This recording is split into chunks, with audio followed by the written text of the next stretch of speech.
All right, welcome to another episode of the High Performance Podcast. We don't have a guest today, but I thought it'd be a good opportunity just to do a boys episode because I've had a bunch of shit going on. And I mean, as much as it's so good just getting awesome guests in week after week. I mean, we can tell you guys love it because the downloads are just skyrocketing. We keep hitting download PBs every single month of 2025. So again, thank you to our amazing guests who give up their time to come on the show. And then also thank you to you guys for listening, sharing it around has helped a ton. But yeah, it's been hard to find opportunities to do boys episodes and the stories have just been banking up. So we're already on track for another record month of downloads. So I was like, what better opportunity to sneak in a boys episode? Because we'll still be able to hit a fucking monthly PR. Well, not that obviously we prioritize content. It's not just about, what am I saying? Good content does run the numbers up. But yeah, I had an absolute fucking week. My clients have been absolutely fucking smashing it. I've actually been fucking smashing it with the training for once. Like, I don't know. I just feel like last 2 years, I really feel like my clients have been leading from the front when it comes to the training. And like, don't get me wrong, I've been doing an amazing job at coaching them, giving them amazing programs to follow and things like that. But for the first time, I feel like, I mean, I'm not my strongest client. I'm not my quickest client, but just as far as like making some actual fucking gains, making the numbers go up, I've just been on fucking fire lately. And like, I mean, I've been sort of ranting about how I've been locking in for the last 6 weeks, but it was in a very like controlled way. I was trying to sort of be not less GPP because it's still very GPP, but like I was trying to limit the side quests because I sort of talked about how I didn't hit any of my athletic goals last year. And it wasn't due to the training. It was mostly due to the side quests, just shitting myself around the world and getting distracted doing, buying a basketball hoop and trying to learn to dunk halfway through. All sorts of crazy sort of nonsense. And I've just been on such a tear with training. And then I had my first sort of peak week about 2 weeks ago now. But then we've had a swell event because that was sort of the only thing that I sort of felt like I was lacking. Like I've just been training like an absolute mad dog, making really, really good progress. And I was like, if there's something that's going to derail me, it'll be a huge surf trip or something like that. And I have booked in New Zealand, my major surf trip for the year. So that's booked in for about 8 weeks away, starting to sort of plan out the scaffold for that. But we had, so our primary swell engine here on the east coast of Australia, it's what's known as the East Coast Low.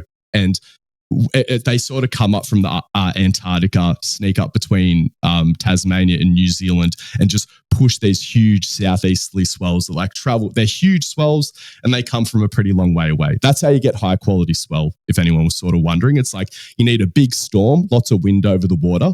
But you also need it to travel a long way because the longer the swell travels, the more organized it gets. The centrifugal forces build up. And that's when you start to get those like corduroy lines. Like I'm sure you've looked at the waves and like sometimes you only really see the wave just as it's about to break. But sometimes, and you don't get it much on the east coast of Australia because fucking New Zealand, it's just too close. It doesn't create enough space for these swells to like really travel from a long way away. Because you can imagine how an island like Hawaii, go look at Hawaii, go look at Tahiti, go look at certain parts of the coast of Mexico. When you just like draw a straight line off the coast, there is just nothing, like nothing for fucking ages. Versus, for example, like, I mean, Australia, like we're okay. We're okay. But then my mate was sort of throwing out the idea of potentially doing some surf exploration in China. Because again, we know that there's waves in China, but I just assessed the coastline. I just told my mate, I was like, it's all wind swell. You can just tell because you go all up and down the entire coast of China and you're like, what is the furthest away a swell could travel from? And it's fuck all distance.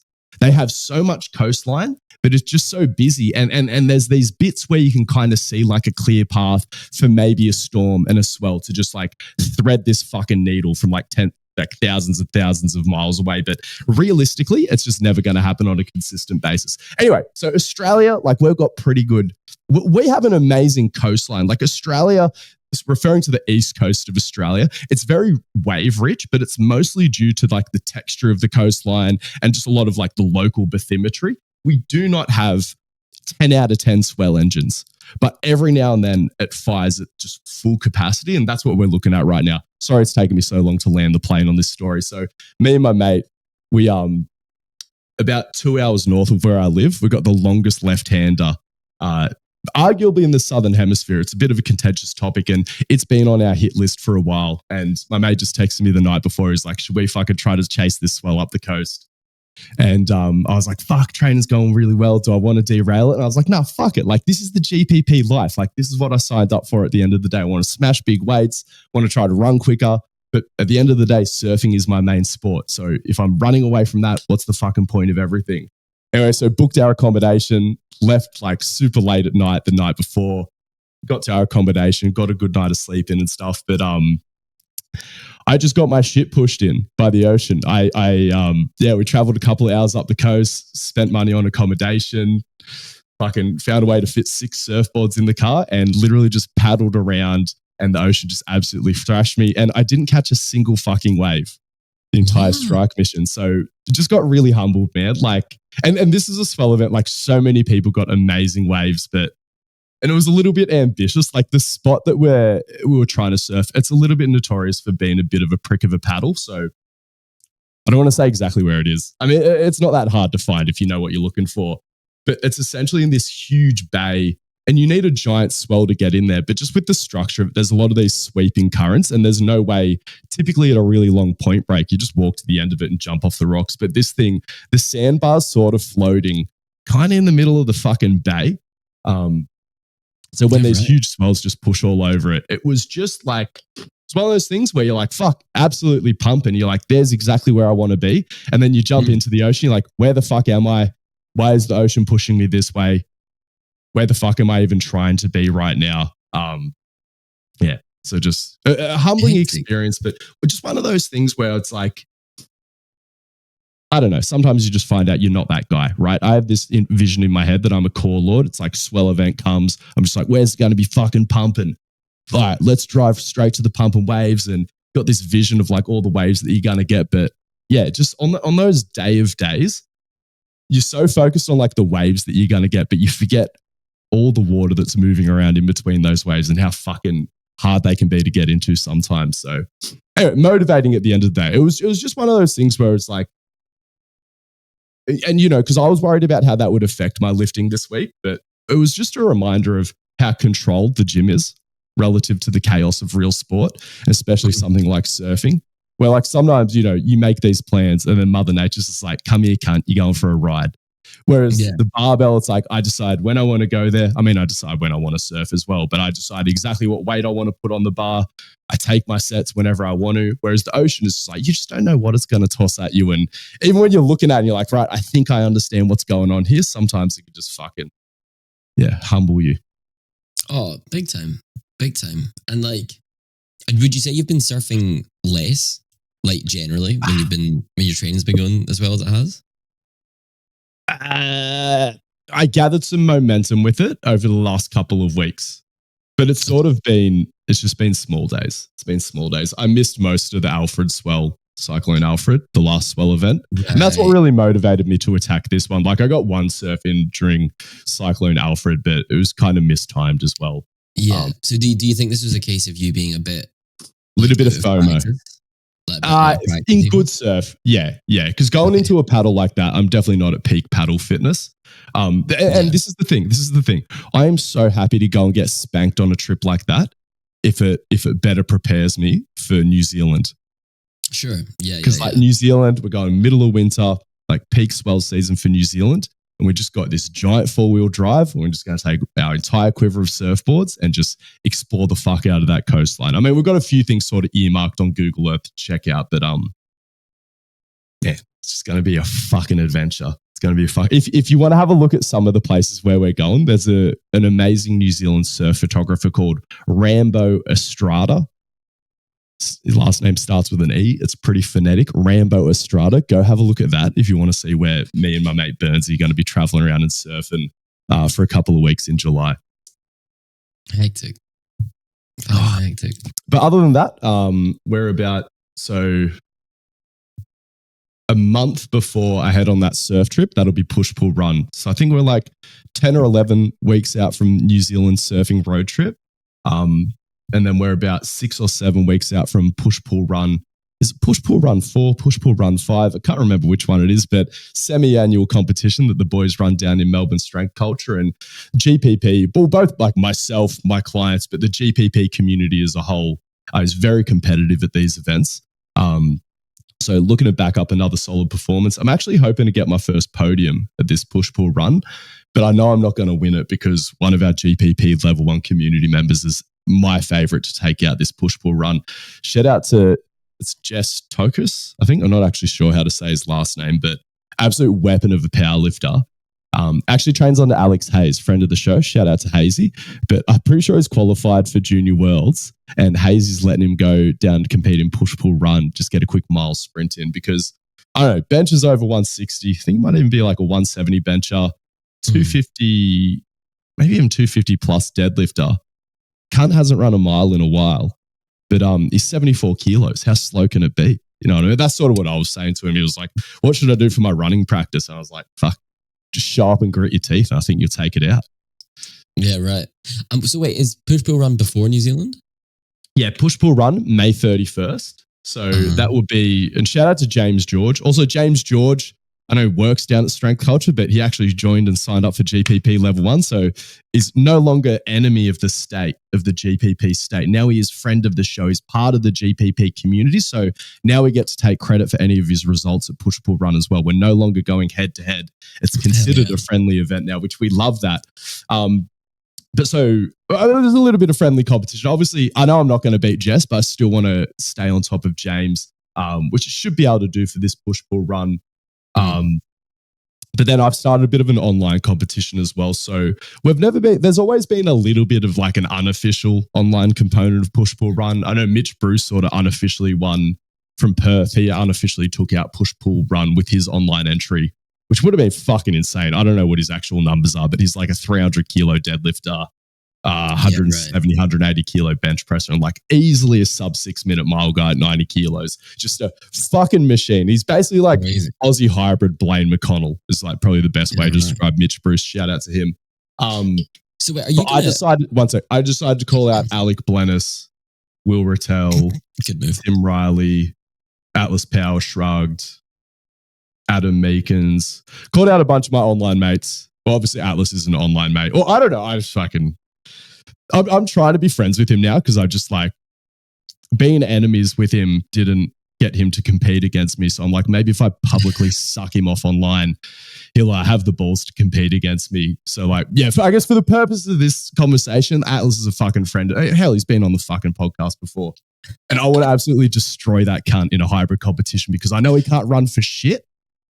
And his deadlift's all right.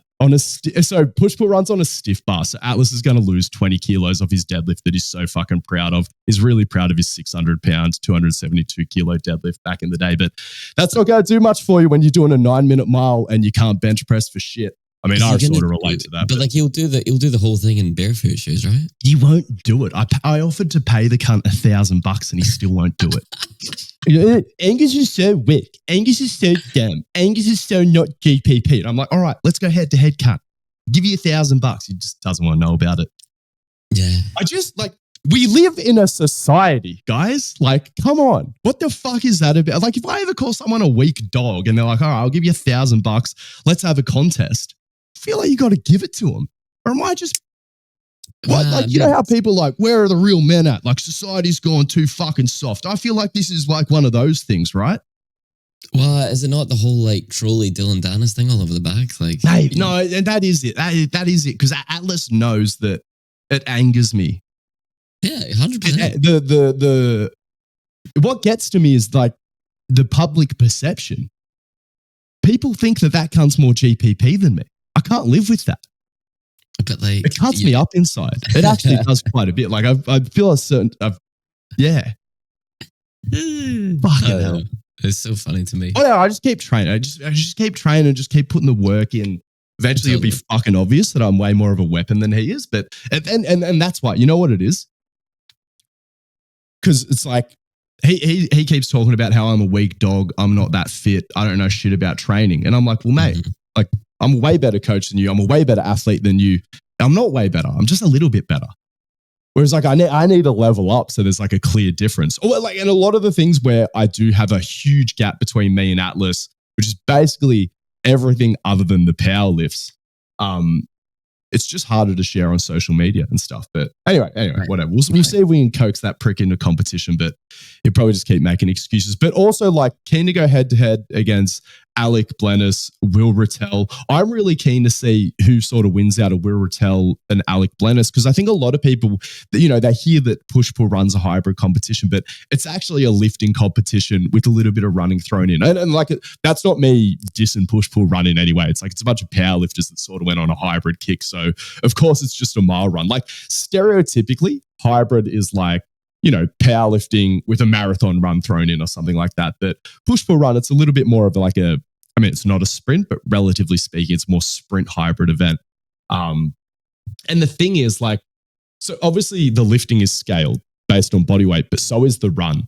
And I feel like people are so used to lifting events being scaled for body weight, they don't know what it looks like when you scale a run for body weight. Well, and it's a little bit more of an art form maybe than a science, because less people are sort of trying to do it, but they've revised the formula competition after competition. And I feel like it's like reasonably fair.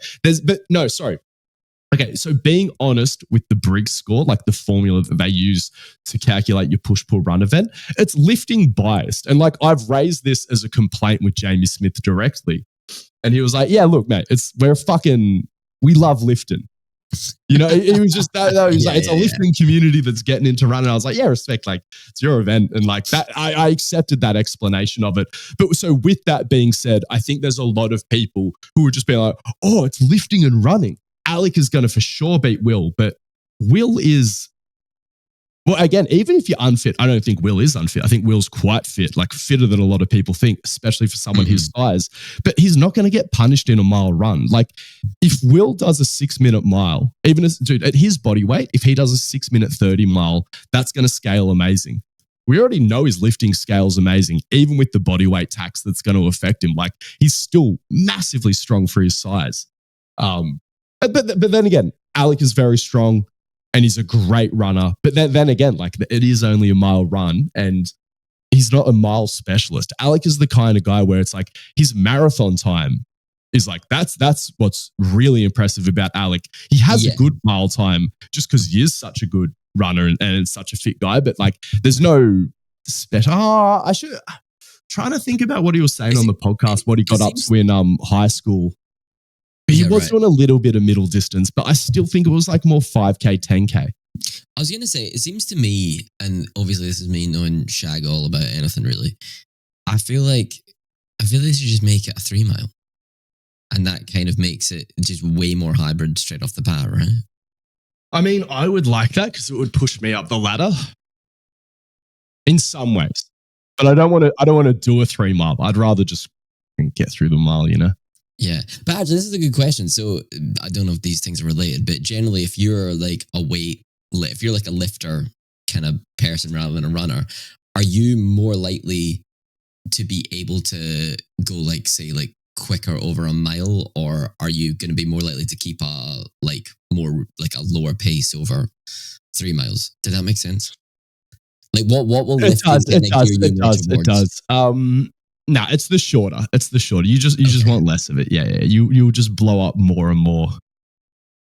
And your pace would just be so slow. Whereas like I said, for a mile, you can be, as long as you're not too out of shape, you'll be able to grit your teeth and get through it. Whereas like you can say that about like a half marathon or even a marathon. Like I know I could grit my teeth and get through a marathon. But my next 6 months of training might be fucked because I might pick up some chronic injury that just fucks me. Like it's sort of more that side of things. So, and just being shorter, you can kind of just tough it out a little bit better. And like strength training should give you like pretty good pace and stuff like that. It should be a pretty powerful human. If anything, it is just going to be that gas tank. Yeah. Oh yeah. And the impact, like I said, like a mile, like the impact is going to get to you. But yeah, even like a 5K, if you're not that prepped for running, like the impact might actually get to you a little bit. If you're going hard out. Yeah, no, 1,000,000%. No, that's a whole, a whole fucking thing. prep's been going pretty good for that. Haven't knocked out any miles, sort of just dialing back my sprinting and just doing a few more like 400 intervals and stuff like that. Just getting sort of, even for myself, not even really trying to work on my fitness too much, just focusing on mainly focusing on the lifting side of things and just trying to give myself sort of a taste of the sort of paces that I want to be hitting. So yeah, we're looking the goods. We are looking the goods. Gonna have to put a couple of my explicit lifting goals on ice for a little bit, because I'm sort of getting to the point where, earlier this week, I had a real red hot go at 140 kilo clean, which is my goal for the year. And it should have been there. I just got butterflies in my tummy when I put the weight on the bar. I smoked 130. 140 means too much for me. But I'll just keep giving myself attempts at it and I'll desensitize myself to it and I'll stop getting butterflies and then I'll fucking smoke it. But I will switch the focus. Part of me wants to just keep power cleaning, but then part of me was like, fuck, if I just did a bit of deadlifting, maybe I could put away a 240 kilo deadlift on a stiffy, which would put me in really good stead because I benched 115 kilos today. I've got a pause bench in push-pull run, but that 115 kilo bench, I benched 112 for the first time ever. It's 2 weeks ago now. So bench is really on the fucking up. I feel for sure I could pause bench 110 now. So pause bench 110, pull 240 on a stiff bar. Fuck. I could not even PR my mile and that would put up a really, really solid push-pull run showing for me. But if I could just even sniff a fucking 520 mile or something like that, I'd be pretty confident in my ability to podium in the in-person event. I don't know how the online matchups will go. Are you... Sorry, this is a bit off topic. Are you planning to train while you're in New Zealand? So this is the big thing when it comes to my annual plan and what's going to fuck me in crossing off my goals. Will it? If you want to learn more about the general physical preparation training philosophy, we put together an extremely practical course covering all the different aspects of physical preparation, as well as a unit on programming, so you know how to tie it all together and produce the same world-class results that we get with our athletes. We've got pre-recorded lectures, a community page where you can ask questions and interact with the other GPP coaches, as well as monthly calls where you can ask questions live or just catch up and hang out with us. Check out the link in the show notes for more info. Anyway, back to the show. Yeah. Just before I just want to get this in, are you planning on not planning, sorry, because you don't need to plan, but is this just one of these deloads that happens with life that you guys talk about all the time? Well, yeah, but when we talk about that, we mean the boss giving you a last minute assignment that takes you out for 2 days or even a day or, you just getting the sniffles. How long you had New Zealand for? I'm sorry. In my head, for some reason, it's a monthly trip. It's 18 days. Okay. So the best part of 3 microcycles of training, and I'm going to be in the middle of bumfuck nowhere for the most of it. Right. Having said that, we're mobile. I can do plyometrics. I can do sprinting. If I can just get to the gym a couple of times, and we're driving around, we're going to cover a good portion of the North Island. So when I say we're going to be in the middle of bumfuck nowhere, it's sort of just at certain parts. We will be passing through relatively urban areas or it's pretty sizable country towns that should have a CrossFit box and a commercial gym. So it's you know what it's about? It's about Callum Burns. I'm going with Callum Burns. Do you know about Callum Burns has been on the shred? I didn't, but I'm also not shocked by this. Yeah, Burnsy's lost 13 Burns is one of those dudes who I don't see him that often, but whenever I do, I don't know, he's just one of those guys. He just sometimes looks a bit different. And yes, he's less fat now. Okay, yeah. But he can look different in so many ways. Do you know what I mean? He's still Burns. Everything. I'm not who is has long hair and but sometimes his hair's just a different color, and I'm you've been in the surf more. Do you know what I mean? Yeah. Definitely. Yeah. Callum Burns, who we're talking about, it's a mutual friend of mine and Harvey's. We're in a band. We used to play in a band together, yeah. So wait, you and Burnsy were in the maze at the same time for a bit. Yeah. Of course. Yeah. Okay. Sorry. So mutual music friend between me and Harvey, but also this guy is the guy who I do most of my surf trips with. And the big thing that has held back Burnsy is he was just a bit too fat. Surfing is a sport that it's just so hard, carrying that weight around. You need to be so fit. It impedes you getting into waves, your ability to pop up and stuff like that. The cunts just flip the fucking switch. 13 kilos? 13. Okay. And so that's the thing, like on our New Zealand surf trip last year, when we went to New Zealand last year, Burnsy felt bad. He was like, fuck, like I felt like if I was in better shape, I could have made more out of this trip. Right. I don't know. I just sort of like, I wasn't like, because I've always sort of had this thing of like, oh, should I sort of bring up like, hey, mate, if you want accountability getting into shape, I'm like, nah, you'll fucking get into shape if he wants to. Like, I sort of trust him to. Yeah. But then I was like, oh, no, should I just like, off it? Anyway, whatever. Because, I love pushing my friends into fitness, but I want to have some self-awareness and be like, this is a thing that I love. You just don't have to have them. Like, we have so many other common interests. But yeah, he just hasn't hit the gym once, just sorted out his eating a little bit. And was a little bit more intentional about surfing more. Like, not just like, oh, I'll go surfing because the waves are good. Also realizing like, oh, fuck, surfing's one of the most energy intensive sports going. I'll burn a fuck ton of calories. Like, yeah, I don't really want to surf these waves, but fuck, allow me to eat a few more snacks or I'll see a lower number on the scale. And he just whittled it down. It's just, I just love it because there's so many cunts in fitness who are like, oh, the thing about fucking weight loss is, and like, oh, you got to do this and you got to be doing this. And I'm like, man, most people know what they should be doing. They just need to be like right place, right time. 100%. It's that thing, and I know this is like probably so. I mean, you're not a personal trainer. How do you reckon you get in shape?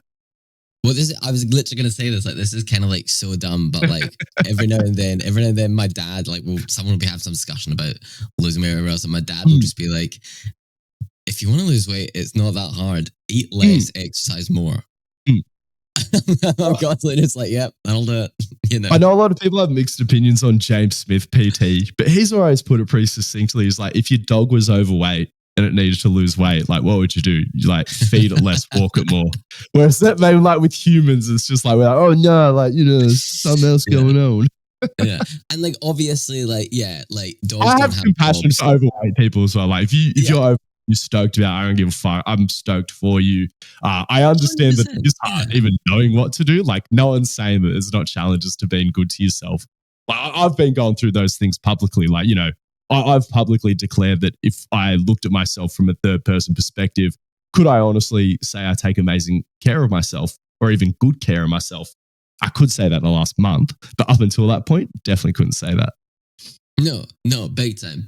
And like, yeah, like there's all kinds of factors. Like, there's willpower, there's habit, like I said, people have routines and jobs and they can't just like stop eating. Like, there's all kinds of factors in there. But like, yeah, at the basis of it, it's not fucking rocket science, No. It's like, are you eating less than you were before? Are you exercising more than you were before? Like, if you're still not losing weight, maybe make sure you're doing those two things and you'll probably it applies to everything in fitness, man. Like, I see it in strength training, I see it in speed training, I see it in every form of thing. It's like it's all simple. You can just apply Occam's razor to so much of it, but then it's just like it's your own insanity where you want to pretend that you have complex issues sometimes. Like I said, some things can be a little bit complex, but a lot of the time it's just you complicating it for yourself. Back to the question of like, will I be able to hit the gym?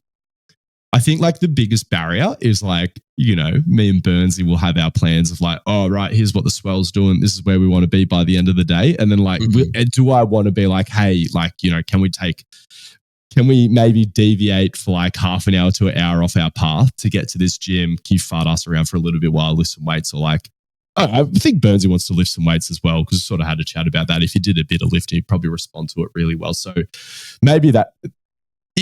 There will be gym. I can definitely get in one workout a week, and that's all I need to maintain while I'm there. And even if I don't like maintain everything while I'm there, I'll be happy with that as long as we achieve the objective of the trip and I don't come back in too poor a shape. Which I should be like fit as hell. It's just the eating that I need to stay on top of and getting in a little bit of lifting. Yeah, and New Zealand, to the best of my knowledge, doesn't have really bad hygiene problems, so you shouldn't shit half your body weight out. No, like to the water. Dude, the water's phenomenal. You're going to be fucking sucking that down and just shitting out pure logs. Hell yeah. No, the shitting's good in... Oh, well, okay. Shitting around the world with Angus Bradley. The shitting's good in New Zealand. The produce is amazing. It's a bit expensive, though. That's the one thing I will say. New Zealand, like, sometimes I catch myself being like, man, this is paradise. Like, why don't I live here? I'm like, oh, that's right. One, probably get really bad seasonal depression after a month. Two, cost of living is fucked. Yeah. Absolutely fucked. Like, say what you want about New York, London, and Sydney. Living in New Zealand, that is like fucking, and you're like, Dubai, you're like, oh, shit's expensive. Nah, it's like you're buying expensive things. If you want to see where shit's expensive, go to New Zealand. Do you Go buy a $15 punnet of blueberries and then talk to me about how fucking expensive London is. Jesus Christ. On these surf trips, like, do you guys drink a bit? Like, is that going to come into? Like, does the drinking just ramp up because you're away with the boys? Nah. Okay. Beer or two. But yeah, not really. Yeah, right. No, we live pretty good, man. And that's what I love. Man, surfing is the best. I mean, look, I was just about to say how wholesome surfing is, but that's not true. Like, you look at the old pros back in the day. When I say back in the day, this is like early 2000s. And like, a lot of them were doing ice and there was a big party culture. Yeah, I have to stop. But like, surfing can be this really wholesome and healthy thing. It is weird. It's weird. Yeah. Were they doing ice like before they surfed? Like, was there a bunch of dudes out there surfing just like high as a fucking kite, just like paddling like madmen for these waves? I think how much do we want to get into this? Because like the shortest answer I want to give you is like look into the organized criminal history of Hawaii, and then you can sort of see the intersection of crystal meth and surfing. But then like it probably happened organically in its own way in Australia as well. But yeah. That's probably the easiest way to sort of get like a good summary of it. Just look at the history of organized crime in Hawaii and just how many surfers were doing that shit. And yeah. Some great stories that emerged out of that. What was the point that I was trying to make? Oh yeah, sorry. But for me, the way I engage in surfing, like, yeah, the trips are really wholesome. It's like it's getting outside, it's exploring in nature, it's, you know, pushing high performance in terms of the surfing and stuff like that. It's like, you know, getting to bed on time and waking up early to get the best surf in and to be able to squeeze in 2, maybe even 3 surfs if it's pumping. It's yeah, I love it. I love it. It's just, yeah, it's so fucking amazing.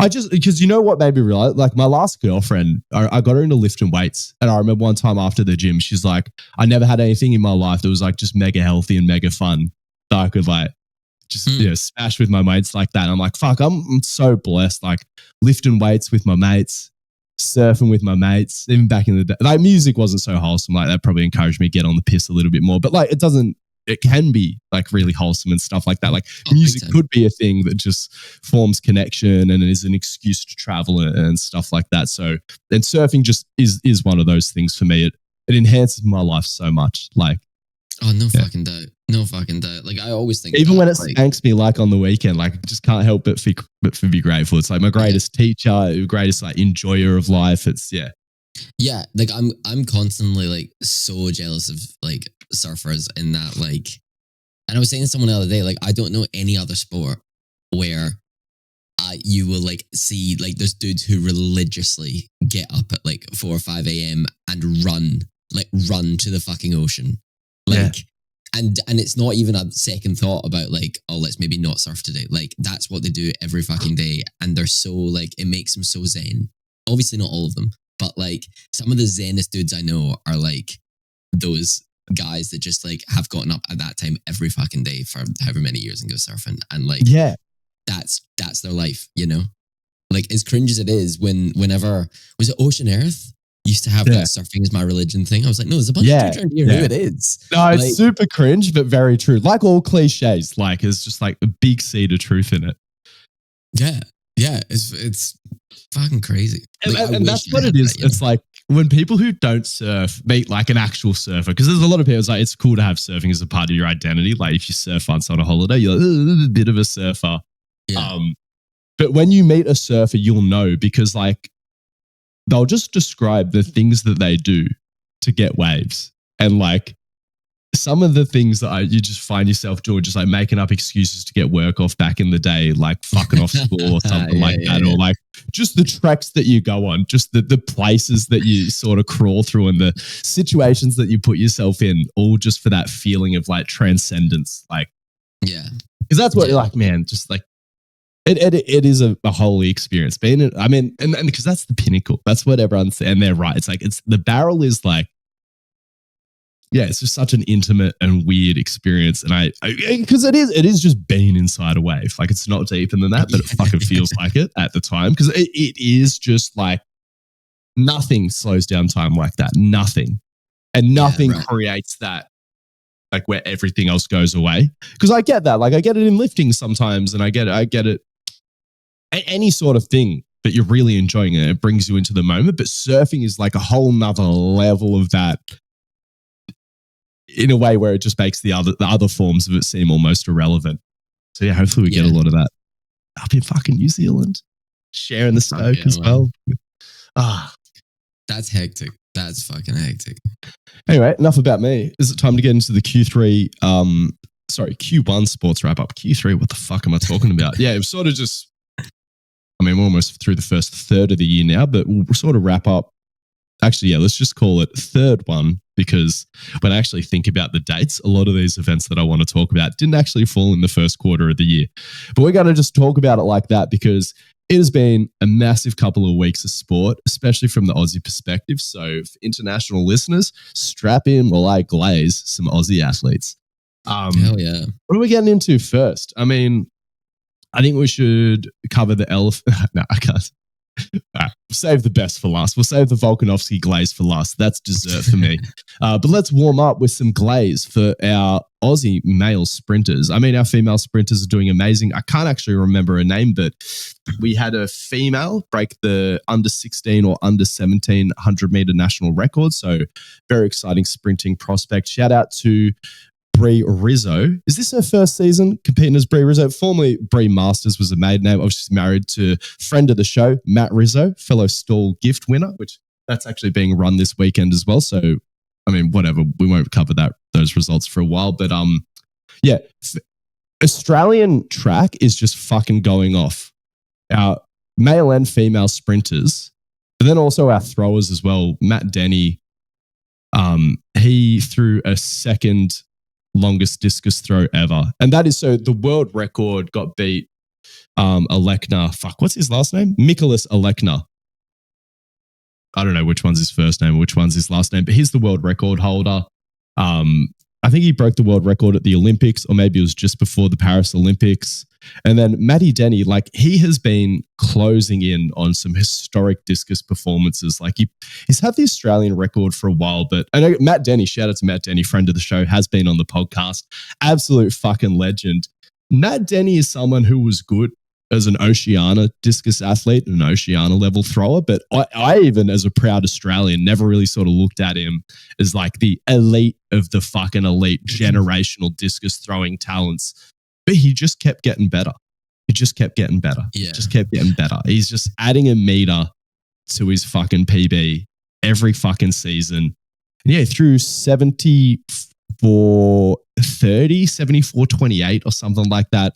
Mikolas Alekna then went and extended his world record and threw over 75 meters, got the first 75-meter throw. But yeah, so just discus as a whole, quite exciting right now. There's a lot of people sort of pushing the human limit there and nudging that world record out further and further. But particularly as an Australian, very exciting to have someone like Matty Denny up there helping to set the standard. Hell yeah. But, so what was sort of interesting is it was that throw stock, which is an event in America, and fuck, it was windy, because wind is a theme in athletics right now, especially Australian athletics. We had our national titles over in Perth, the windiest fucking capital city in Australia, the fucking only the athletic stadium in Australia with the most fucking illegal wind potential. Do you know about this, Harvey, with the running? No. An illegal wind. Do you know what a legal wind is? No. How can a wind be illegal?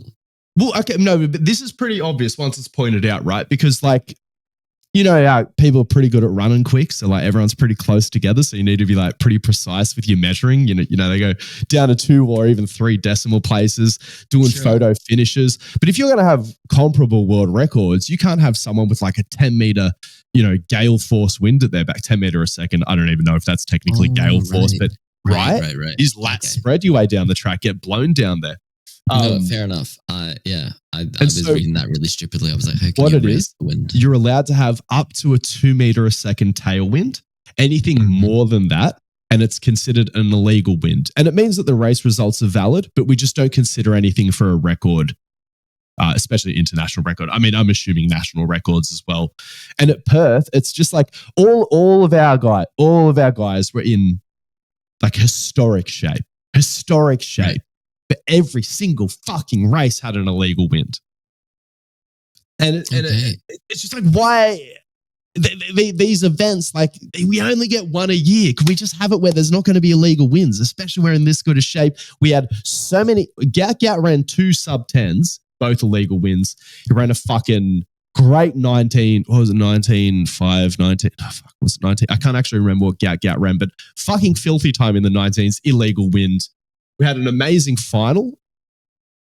What did they run in the final? Was it 10:01 or something like that? Or did they go 999 there, illegal wind?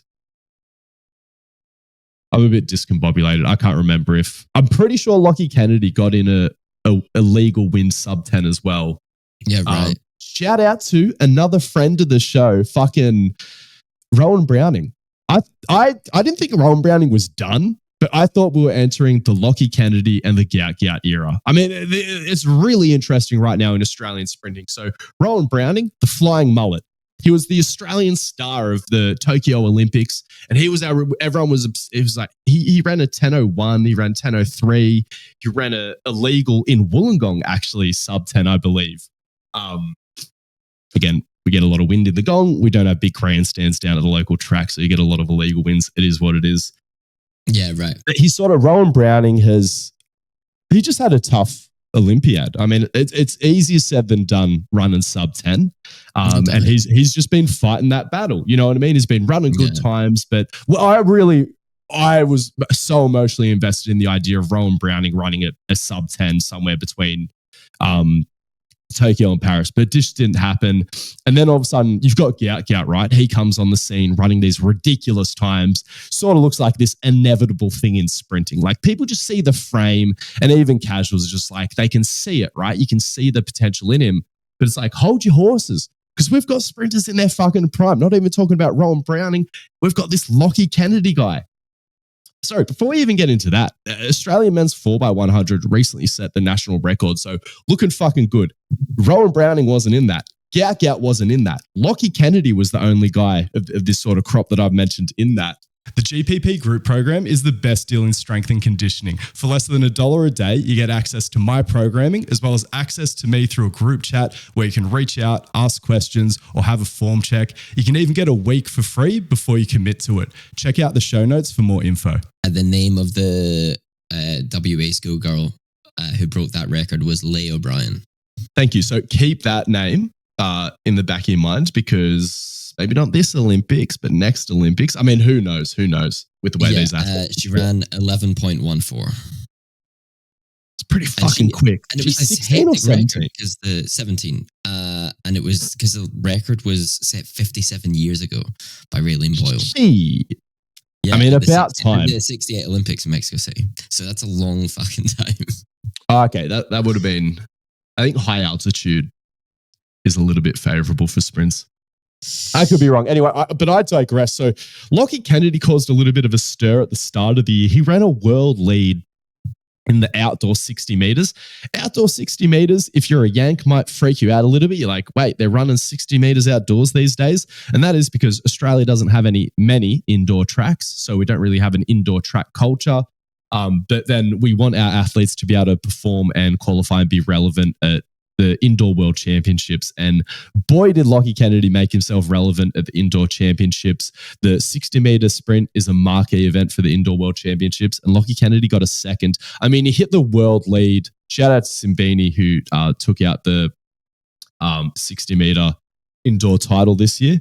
But Lockie Kennedy set the world lead in, I think, February. And the entire world was freaking out. They're like, kangaroos don't run that quick. Must have been a short track. Must have been a legal wind. Like, people were just having absolute meltdowns about it. But it was legit. It's fucking legit. And even when he hit it, I was like, oh, don't get too excited. Because instantly, when I saw Lockie Kennedy hit a world lead like 8 weeks out from Indoor World Championships, I just sit there rubbing my hands together. Or like the urge to rub my hands together and get excited was so there. I'm like, nah, play it cool. Play it cool. He's not going to win. Fuck, he got close. So yeah, to have an Aussie medaling in the 60 But this is the thing, dude. Lockie Kennedy, he's an exciting entity because you're like, oh yeah, 60-meter world lead. Oh, he's got great acceleration. He stuck it to Gout in the 200. He still got him, because everyone is just so ready for the Gout show. People are like, take me to Brisbane 2032. Hell, Gout could be relevant at the fucking LA Olympics the way he's looking at the moment. But Lockie Kennedy, I believe, is maybe 21, 22. Can you actually look into that for me quickly? Sure. Also, assuming we're like, I know it's a long time away, but assuming we're going to LA, right? Yeah, we should. Yeah, hell yeah. Fuck. They announced the other day the triathlon is going to be on Venice Beach and like in and around there. Shit, fuck, it's going to be mad, dude. It's going to be an absolute scene. Fucking hell. GPP seminars, LA Olympics. Think of all the fucking high performance collabs we can do. I'm just thinking of the Mexican surf trip I throw on the end of it. Anyway. Oh yeah. Lockie Kennedy's 21. Fuck yes. So when did Usain Bolt said, whatever, we won't worry. But a lot of sprinters sort of reach their peak prime around 27. Can be before that, can go later than that. But that's sort of, prime time where a lot of these world records, the age that most of them are sort of set their PBs or world records in. So that adds a lot of context to where Lockie Kennedy's at. Gout 17, Lockie's only 21. And this is the thing, so many people are already ready to make it the Gout show. But Lockie Kennedy's like, cunts. I'm going to hit my prime before Gout. Yeah. And as far as who's going to get us a legal sub 10, like it is just between them. It is just, who the fuck cares about Rowan Browning anymore? Well, that's what we thought. And then Rowan Browning dusts both of them in the national championships with a 10.01. It's fucking insane. He's back. I think you could put it down to, was he in a rut? Did he have injury dramas? I'm not too sure what was going on with Rowan Browning.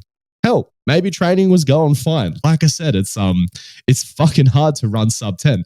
Sometimes nothing can be going wrong and you're not running sub 10. You know what I mean? It's just a hard thing to do. Requires a lot of talent, requires a lot. Yeah, right?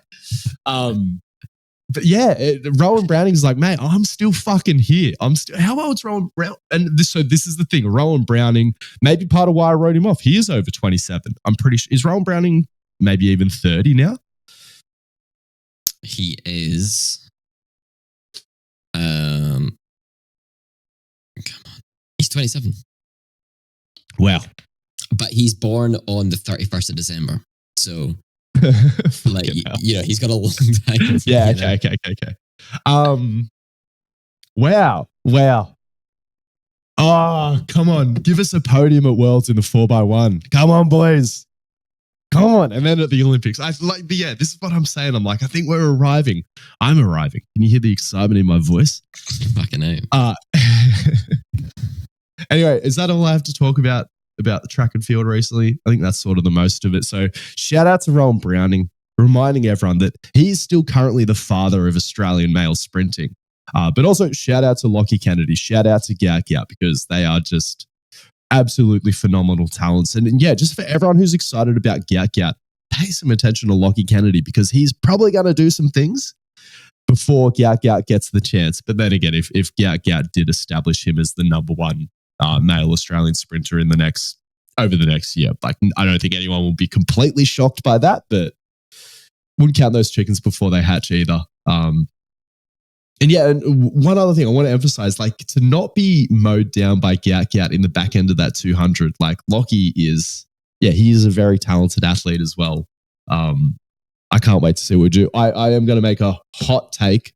This isn't a hot take. Sorry if you've been paying attention. The Australian 4x1 record is about to get fucking lowered. Will it happen this year? I don't know. But if we actually get our quick boys into that 4x1, oh my God. Dude, Gout's going to do the final leg in like 8.3. Like him doing 100 meters on the fly, it's going to be disgusting. Fuck me. All right, anyway. What else has been going on in sport? Crossover live to our European sports correspondent. I understand Liverpool have taken out the EPL. Do you have a 2-minute synopsis for us? I don't actually know if it's official yet. It might be. I heard it was official. If it's not official, then it's very close to being official. Was it an exciting year of EPL? Exciting because so many teams shat the bed, and like I'm not taking away from Liverpool at all. Liverpool have been great, but like everyone else has been shit. Like, okay. So kind of one of them where like exciting because a City lost an insane amount of games, like in a row. Like City shat the bed hardcore, and everyone. How is Haaland? I mean, he's fucking scored enough goals. He scored 21 goals this year, even with City shit in the bed. So he's kind of, he's still doing all right. Like I think he's third top scorer in the league, but like still repping Dolce and Gabbana. Not on the pitch. I don't know, like probably. Yeah. He also signed a ludicrous contract, like I think it was record breaking. Like I think it's like 10 years, which is like basically it's a new thing because they're introducing all these new financial. Does like EPL have any ego in regards to like having the biggest contract or the biggest? Because the Otani contract in baseball, the 700 million job, which I think may have been eclipsed by an $800 million contract in soccer or something, or like I could be off. This is the way these things go. Generally, as soon as a big one happens, a bigger one is around the corner. People get horny. Yeah, people with money get horny and they want the title. And the standards gets blown out, So like all of a sudden, someone's going, well, if he's worth this much, I must be worth this much. Yeah. But it's a lot of it is to do with because they're introducing all these or enforcing all these financial, like new restrictions, and because there's so much money getting put in because teams are getting bought out. Yeah. So there's now like one of the ways teams are trying to get around that is by like paying less for players but offering them insane contracts. What do you mean by that? Like, so they'll pay like, I don't know. So say a player's worth like 100 and I can say they're worth 100 million for the sake of maths, right? Yeah.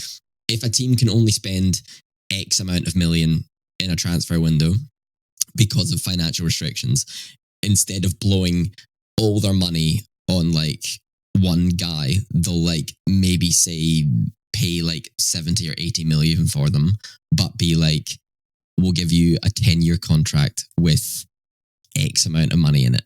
And because that doesn't come out of their, do you know what I mean? Because of how it's calculated. Loaded. Yeah. Kind of do it over. And like, look, that's a really bad way of explaining it. And there's way more to it than that. You down the line because it eats into your salary cap, or? Well, there isn't a salary cap. But also like it does come into it because then you're losing, like there is like the way they calculate how much money you're allowed to spend is based on like how much money you've made and lost. Is there a minimum spend as well? Because, okay, so let me explain to you something that's happened with the salary cap in the NRL. Okay. I don't even know what the salary cap is, but the Dolphins, they're a new team and they did really well, better than a lot of people thought they would. Because they got a legendary coach, Wayne Bennett, for their first season. He's actually gone now. But the whole sort of thing was they had a clean slate, and sort of the first thing that you sort of try to do is you sign a marquee player to then build the team around. You got your full budget, right? So you just rock up at every other club and be like, mate, how much do you fucking want? We've got it. No one else has this kind of money. So, obviously you got to be playing for an emerging team, but that could be good or bad. You could be looked at as like, oh man, look at that guy who went to a completely blank slate and just did the fucking thing. Anyway, they never got their marquee player. They signed a lot of good players, but they went into their first season and they just fucking, like I said, there was no big name of like, this is our fucking guy who's going to lead us around the pitch. And so then, but what that allowed them to do, because they were so under the salary cap, not just because of that, but just because they budgeted really, really well. They front loaded a lot of contracts. So like hypothetically, if you're a $500,000 a year player, we'll pay you $700 for the first two and then deload. But the NRL constrains the amount as well that you can be under the salary cap to sort of limit the amount that you can sort of do that with. So they straight up had to give a bunch of people pay raises because like, we didn't promise you this, but we're under budget. So we have to give you this money. But then also front loading to the max to take up the full salary cap. So in theory, you'll have a bunch of players playing for unders like 2-3 years into the future, leave an even bigger budget for marquee players. Not even marquee players, whoever you want, really. Well, look, I've never heard of that happening in like as far as like the soccer world goes, but I mean, because there's no cap. Yeah, it's so different. Hey, yeah, and like, look, there might be some amount of that in there, but that's not really a problem. You hear about teams coming into it; it's more the other way. But the thing about the contracts and the really long ones, and like to be honest with you, like you could argue that like teams are doing this to get around the budget, and I probably explained that really badly, but that's roughly the concept. Is that's partially why teams are doing it. But the other side to it is that. So there's this kind of thing that happens with players' contracts where if their contract runs out, they can go for free, right? And teams know that. Teams know that, like, yeah. So this is a real different thing between EPL and NRL.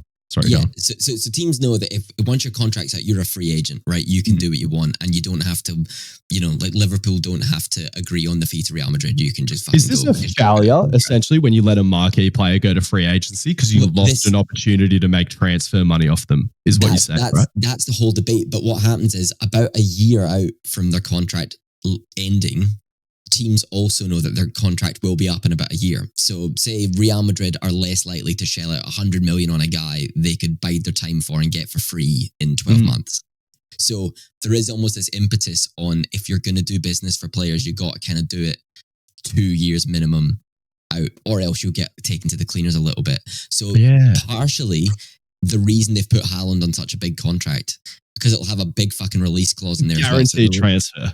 And the release clause is basically, what it means is City don't have to listen to offers and don't have to sell them. But if a team offers something above the release clause, they have to listen to it if Haaland wants to go, basically, is the issue. So that means for the next 10 years, if their release clause is like 200 million for the sake of argument. And with the club going down the shitter, you would think that starts to get... Like someone paying you more money to not play for a shit club. Yeah. It starts to get horny. It's that, and it's even just, like say City really dig their heels in, or just say Haaland falls out with the manager, or say Haaland gets 5 years in at City, he's won everything there is to win, and he wants a new challenge. Even if he wants out, they have to get offered 200 million before he goes. So it's like kind of like protecting your investment, You're like, even if shit hits the fan, even if Haaland wants to leave, we'll be all right. We got 200 million. We only paid 60 million for him.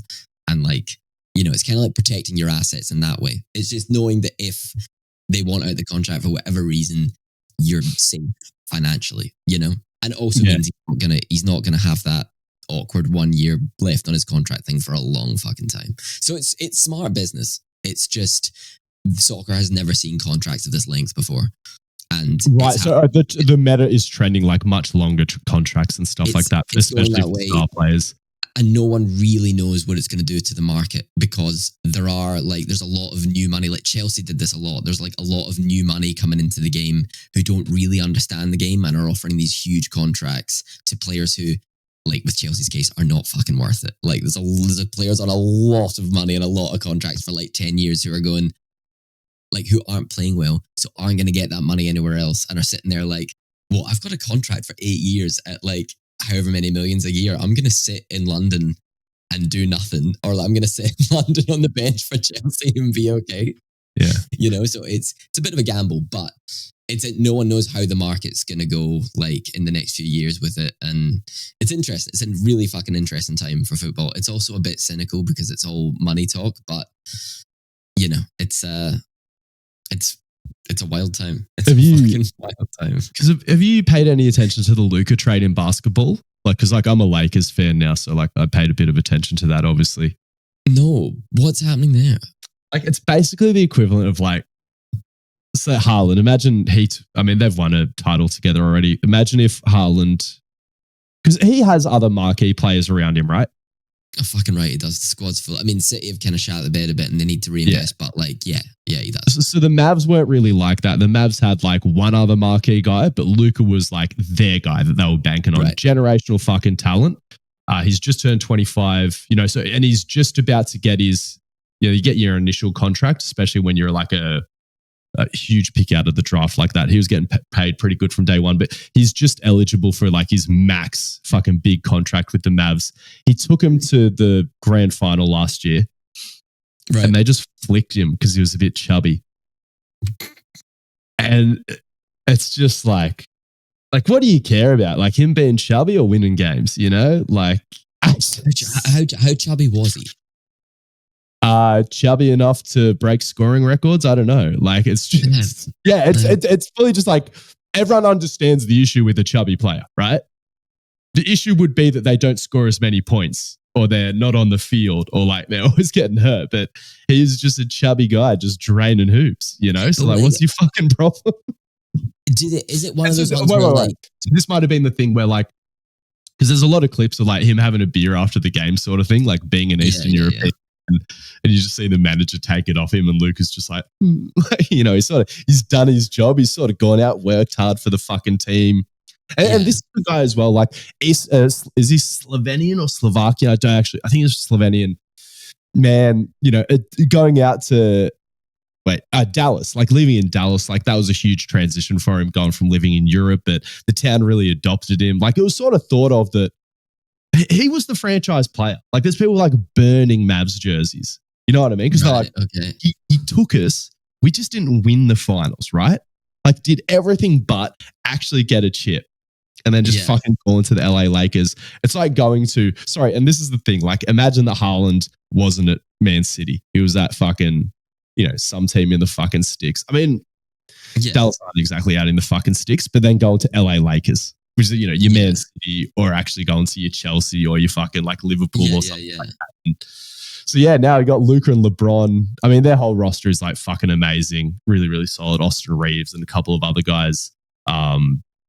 And to the point where it was one of those things where people were like, how are Luka and LeBron going to go on the same team, like managing the offense, sharing the ball around? Amazing. Okay. Amazing. It's worked. Because that was the thing when the Lakers like bought him, people were like, oh, like let's see how fat and unfit he was, sort of thing. Because he wasn't a little bit of an injury and stuff like that. And dude, I think he got on a bit of test. I think he got on a bit of Ozempic. Either that or it was just like, fuck those Mavs cunts. I'm going to get in shape. A little bit of revenge body action, like a jaded revenge body. And maybe it is the thing of like, maybe he could like drink a beer or two and still easily be the best player in the team. And like now he's sitting around like a team full of stars. And maybe it's having the example of LeBron around him. Maybe it's the culture of the team. Maybe it's, you know, all of that. But like, no, it is excellent. Yeah, you're right. Also interesting because... And like, sorry, is that sort of what you were saying as well? Not directly, but also like when you're the man and like no other teammate is threatening your level of contribution, you can relax a little. But then when you go to a team like the Lakers, where it's like to stand out on that team, got to be a little bit better. No, 100%. Like he could probably drink a beer also after not having to do everything as well. You know, actual load sharing here. Interesting though, because if you like to party a little bit and you're living in Dallas, that's one thing. I imagine living in LA and liking to party a little bit, like that can derail everything. I don't think he likes to party. I just think he likes a beer on the couch. Oh, right. Okay. Yeah, no, it's not like out doing live breakfast hits and stuff like that. I think it's literally like, man, like hard day, like I'm craving carbs. Like I think it's more just that, like just wants to chill with his boys, you know? They love their beer 100%, over there. 100%. And also maybe that's it a little bit for Dallas, and that like it maybe reached that point where Dallas were like, look, if you're slightly chubby, like you're more injury prone, and we kind of need you playing every game as many minutes as we can because you're holding this team together. Like maybe that's kind of where it fell down a bit for them, or maybe they just wanted to cash in. I'm assuming they got a fucking Malta for him, right? No. So that was the thing, the actual trade. Oh, like, because it was argued as a win now trade, but I was like, how are you trading your best player for a less good player and some other shit?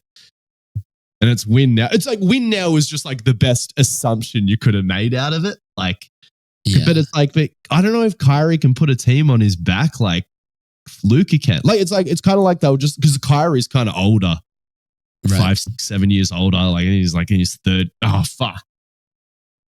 Dude, Kyrie could be 10 years older. Why wouldn't you flick the 10-year-older version to like, it's crazy, man. It's crazy. So. But you never know, like, it's one of those things, if you whispered it out to anyone, because like a lot of teams didn't even know Luka was on the market. Like even after the trade, a lot of teams were like, wait, what? Like, why didn't we get a shot at Luka? Like, it was fully one of those. Like anyone would have taken, like, Cunt puts in like 35 points a game. Sorry, that's not his actual average, but it's not far off his average. But I'm assuming, I don't know, but like, are the Lakers kind of that team in that, like, look, in the soccer world, right? It doesn't really matter who you are, how loyal you are to your team. If you grew up in the city, this actually has just happened with Trent Alexander-Arnold, who's like Liverpool's golden boy, like academy player, Liverpool through and through. Real Madrid have come calling and he's gone, right? Like, it's not quite. I know, like, yes, you could make that argument. It's not really like it's a little bit. Lakers are definitely like, yeah, the Hollywood team, right? You got like Jack Nicholson, Kim Kardashian watching your games. There's an element of that more so than the other team, but like, I feel like so many of the teams have big profiles these days. Mavs definitely not being one of those for sure. Yeah. Okay. Yeah. Okay. But yeah, like maybe, but like it doesn't even seem to match Luka's personality. Like, he's a competitive guy, he wants to win games and stuff like that. But he's not like a guy who's like going out of his way to post on socials, you know? No. But like, do the Lakers have more money than everyone? No, not really. I mean, if you were looking to soak up the most money, you would go to a bit of a less competitive team to leverage it. Oh, okay. Yeah. Okay. That's it is. So a lot of people is calling it like the dumbest trade in the history of sports. Wow. Yeah, it's like trading a Jordan. Yeah, fuck. Like everyone is just looking at it, trying to fucking work it out, and like I said, you can make this really weak argument that it's like a win now, playing late. It's not looking good. I mean, something must have happened. He must have fucking fallen out with like the owners. Maybe he's just like a fucking toxic guy to have in the dressing room. And I think so. This was the thing. Like, you did hear whispers of like them sacking a lot of the staff that Luka liked. I guess the ones that maybe gave him a beer or two or something like that. Right, and like, yeah. Right. So I did hear some whispers of that. I mean, could all be hearsay. Yeah. Yeah. Yeah. Anyway, I need to order my Lakers jersey. So I just did the shameless bandwagon jump because like I've sort of talked about, I'm looking to get into EPL as well, but that just didn't work out for me. Didn't manage to consume enough content while the dopamine was there. But I think I'm into basketball enough. Yeah. Yeah, well, that's it. Now I have a new routine, but I am into basketball, and I was looking for a team to sort of stick myself to. And as soon as that trade got announced, I was like, you know what? I think that's me. It's a little bit shameless, but I'm not emotionally invested enough to back a shit team, right? I've been suffering with the Bulldogs. We're not suffering anymore because we are literally breaking records this season. Like, the Bulldogs have never won their first 7, and the Bulldogs have never kept the opposing team scoreless for consecutive weeks, and we just fucking did that this week. Wow. Fucking hell. Yeah. But yeah, so I was like, fuck it. I don't want to back a shit team for late. This feels very low risk here. I'm just jumping on the Lakers because I think we could see a lot of championship basketball there. But yeah, a little bit of an update on the NRL. My struggling team, the Bulldogs, they've been struggling the last decade. Historically, a very strong franchise. Our rebuild, consider it fucking rebuilt. We oh my fucking God. And like, because the guy who we had come in, Phil Gould, is not the CEO. I don't actually know what his official position was, but he just has that reputation of the players like him. He knows how the game works inside and fucking out, and the team will respond. And he just laid those bricks. Like, it wasn't an instant rebuild. Like, we sort of ate shit. It was like a 7-year slide into decline. Hung out in the sewer catching wooden spoons for another 3 seasons. Phil Gould came in, and about in 3 years, turned the squad around. One of the shittest squads in the NRL. Just slowly rebuilt it. To the point where, like, this was looking like the first year where I was like, I expect us to play finals footy. Sort of like things sort of clicked with our new coach, who was in from the start of the season, but we got one of the Panthers, their offense coach, apparently was a big part of constructing that dynasty. And because they've kind of shot the bed hardcore, right? Shitting doesn't do it justice. They barley bellied the bed. Yeah, right. Yeah. I can't believe, because people have been like, oh, Panthers really fell off, and I sort of wasn't paying attention to it. I looked at the table last night and I had to do one of those, like, you know, the cartoon, like, rub your eyes moment. I fully did. I was like, ugh, they've only won 1 game this season. Dogs, clean slate, have been absolutely feeding teams. Yeah. I mean, typically speaking, if you're gonna, I mean, I understand you can come like 6th or 8th and still win the premiership, but like, how many games can you lose in a season and still, like come like nearish the top? You typically got to have a winning record. Yeah, but what I'm saying is like A little bit over. Turn it around, or like is this like is it mathematically not going to happen? Basically, Yeah, it's early enough. Okay. But man, like to not force yourself into a corner where you have to like streak and win every game. Like they need to show some signs of life, like this weekend and next weekend. Like if they lose the next 2 games, like you could just be like, wow, are we actually going to see a chip to spoon move? Not right, even that, but just like one of the greatest dynasties we've ever seen in rugby league, arguably the greatest dynasty we've ever seen in rugby league, then hitting a spoon. But, I mean, the situation there is, so like for people who are unaware, the Panthers, no one is in the modern game, no one has won 4 premierships back to back. They did that. It was so much homegrown talent from their talent development center. They had a star player, this Nathan Cleary guy. They hired his dad to coach him. First year didn't go too well. Then it just fucking clicked.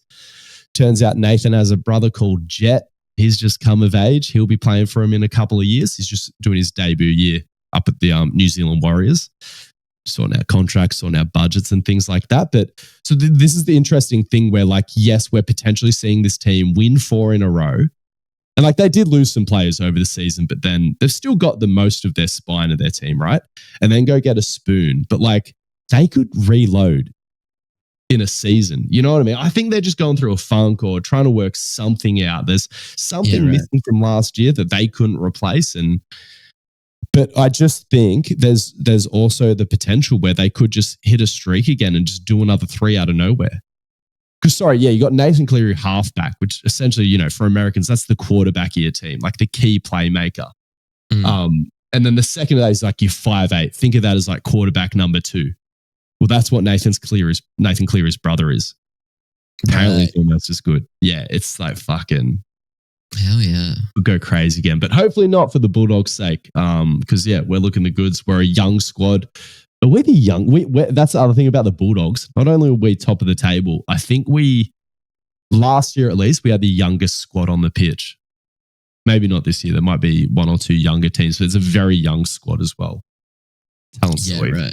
This isn't going to be interesting chat for non-Australian listeners or even listeners that aren't on the specific parts of the east coast of Australia. So, no, this is cool though because I spend quite a lot of my time playing gigs in front of huge screens showing rugby league and like giving you some context. Yeah. Because that's how I picked up the Panthers thing because I was just like in autopilot and watching this thing about the Panthers having lost however many games in a row and I was like, fuck me. Like, because they were just pantsing teams. They were doing filthy things to teams for like the last 4 years, just doing tricks on it. So wait, you guys just stole one of their offense coaches? Is that what you were saying? Yeah, we also took one of their really good centers 2 years ago. Because I was looking at it last night and it actually hit me. I was like, there's a lot of Panthers in, not a lot, but like I was like, there's a bit more Panther in here than what I initially sort of looked at. Yeah. One marquee player, arguably the genius coach. I mean, Ivan Cleary, Nathan's dad, is the mastermind, but their offense did slick up and now that he's missing, you can sort of see. Yeah, right. Crazy. Yeah. Crazy. It's very interesting times in the NRL. Maybe just to wrap this up, is there music that's been getting you excited recently, Harvey? Is there anything you haven't listened to for a while and you threw it back on, you're like, fuck, I needed this? Because that's what I usually lead off these solo boy eps, but obviously the boys today with some song recommendations. But and I've got a couple, but just curious. We can get into this. Is this like a fucking 40-minute conversation? Is that what you're saying? No. I kind of do need to get moving, but we absolutely love doing this show. And one of the most exciting things for us is watching it grow because it means we can commit more time to it, as well as have access to better guests to bring you even more quality content. One of the most impactful ways you can help us grow the show is by shouting it out, screenshotting this episode, and sharing it on your stories to let people know that you're listening. Don't underestimate how influential you can be on helping us grow this show, and we appreciate it so much. I don't think you've mentioned Volk yet. Oh my God. Do we just not do that right now? All right, no, fuck the music. I gotta say something. We'll probably do another special episode. Holy shit! I don't know. I don't even know if this is like. Hopefully, this is a shared experience for a lot of you. My stomach was fucking sick. My stomach was fucking sick when he was walking out. I was texting Jacob. I was like, I feel horrible. Like, I just don't even want to watch this. I got so attached to Volk's championship run that I installed a bunch of emotional protective mechanisms for this title fight. I just I couldn't believe in him because I just couldn't suffer the hurt of like thinking he was going to win the belt back and then it not happening. And I've the fight starts and I'm sort of watching it between my fingers because we sort of discussed like if Volk's going to lose this one, it's going to be brutal and it's going to be quick. And then that cunt just put him to the fucking sword in the first round. I couldn't believe it, dude. I was jumping up and down. But even then I was like, don't get excited. Don't get it. I could feel my heart beating out of my chest. I'm like, just fucking, I'm so scared of being hurt. So scared of being hurt, you know? That he just did it. He just got the fucking job done. Fucking right, he did. Alex Volkanovski has the greatest ground and pound in the UFC. Oh my God. Oh my God. And say what you want. Say what you want about him being a point fighter. It's like, but when you test him, when you back him up against the cage and you put him in a spot, he's still that fucking cunt. Like he can get the respect. I love it. I love it. Because the UFC have a better jab than him. No. Maybe if I sat and thought about it for a bit, but for the purpose of this fucking conversation, it's not even that, it's the mindset. And dude, there's so many layers to it. And we'll unpack it over like probably a 90-minute episode sometime this week. But I guess just to land the plane, I think the thing that made me the most happy about it is like, it's different this time. I'm looking up at the escarpment now. I'm looking up at the escarpment where Volkanovski has his farm. And it was that's when it landed for me. Not when he won the belt. Like, yeah, there were tears. Yeah, I was yelling and screaming and I was excited and I was like, fuck, what can I do if he can do that, you know? But it was I think what he uploaded to his Instagram story on Monday. He was riding the quad bike around his 3 daughters and his wife. And it's different this time. He's already done it. He doesn't need it. Now it's like, you know, this second run, it's like, it's extra, you know, it's the victory lap. He already did it. We didn't need this. And this is just extra. I'm just so grateful to our Lord and Savior, Alex Volkanovski.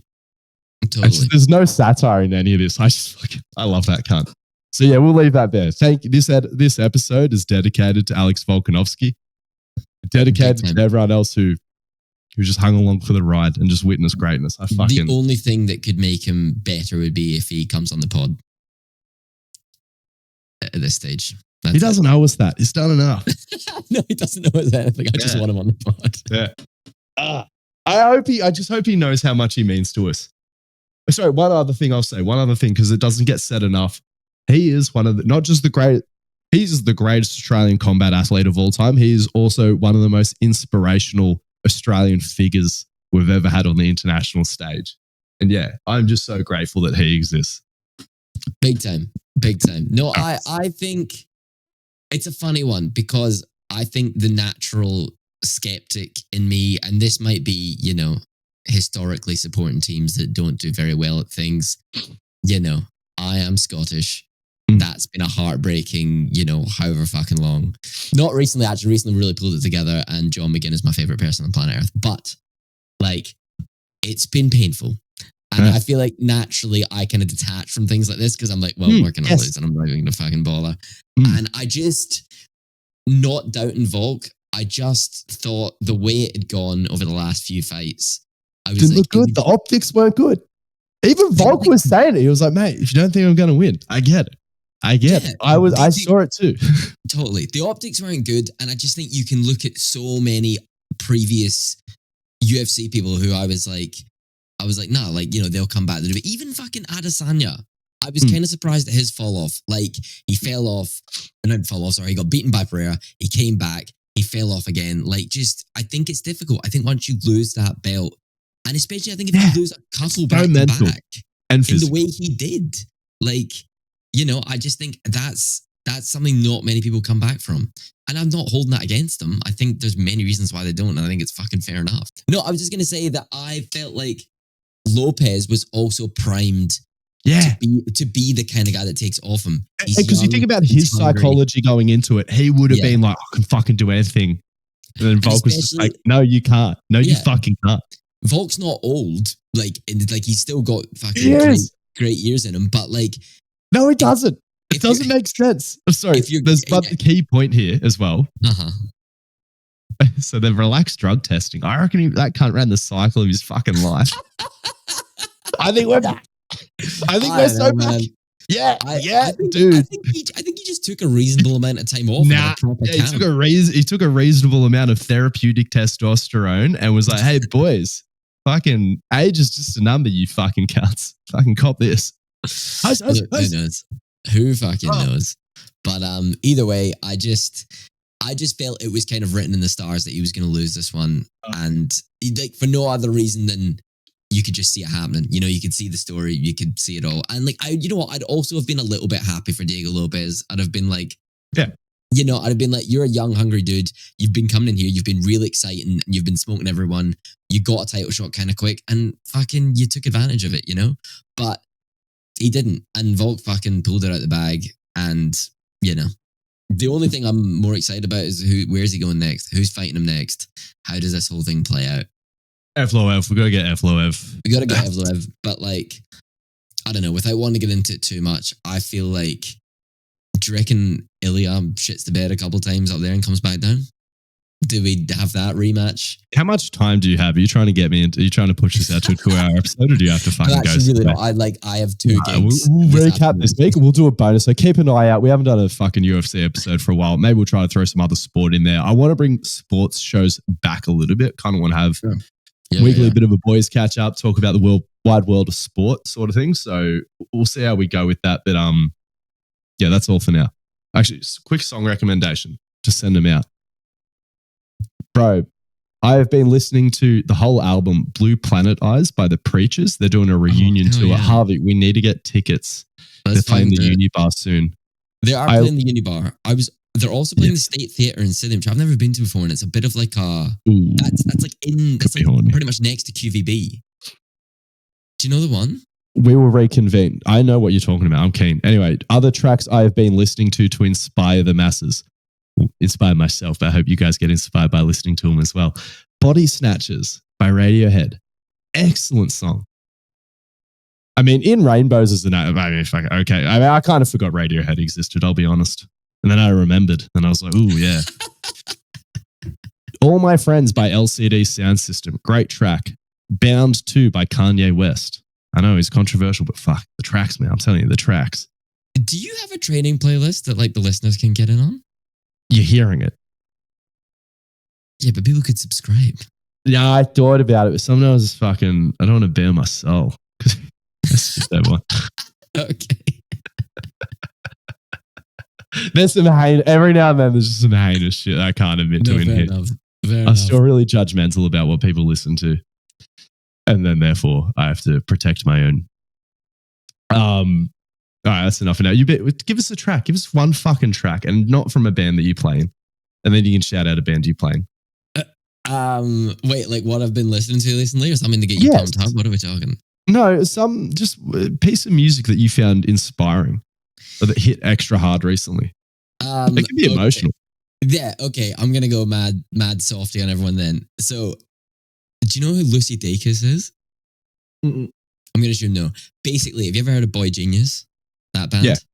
Okay, she's one of them. So Boy Genius are this 3 girls. It's fucking Phoebe Bridges, Lucy Dacus, and Julian Baker, right? What's Phoebe Bridges in? In Phoebe Bridges, she's fucking massive. She's like one of the biggest people. I was like, I know that name. She's fucking sick as well.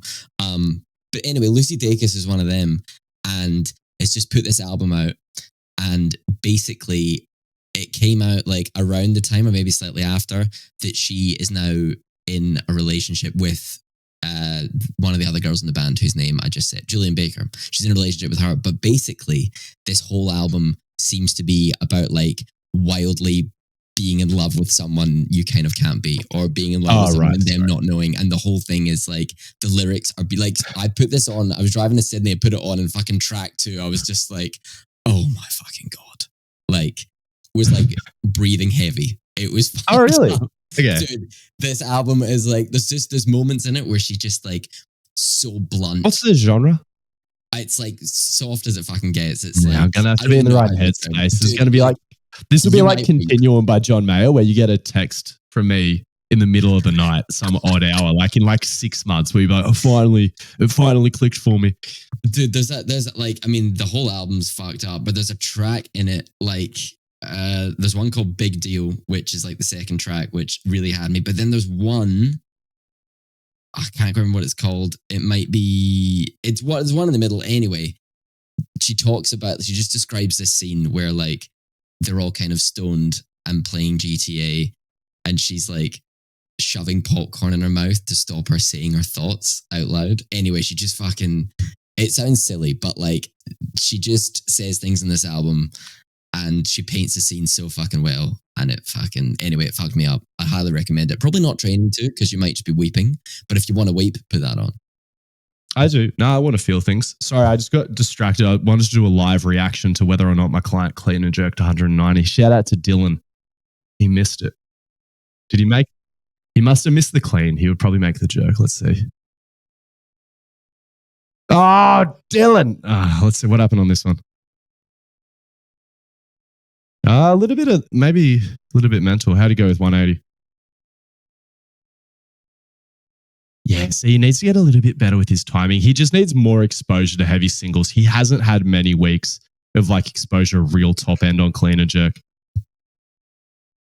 Fuck, we're all just fucking killing it. Also, I mean, you've probably been hearing some ads for it. People have been setting so many fucking PRs on our group GPP program. If you're interested in PR, and I know you're probably like, PR and what? PR and fucking everything. That's why I'm saying, like, we train a thread of all qualities year round. It's a great community. They're all fucking crushing it, making me look like a coaching genius. Maybe I am a coaching genius. It's hard to tell. Is it me? Is it them? Is it a combination? Why don't you find out for yourself? Go get yourself a free week trial. Get the best gains of your life.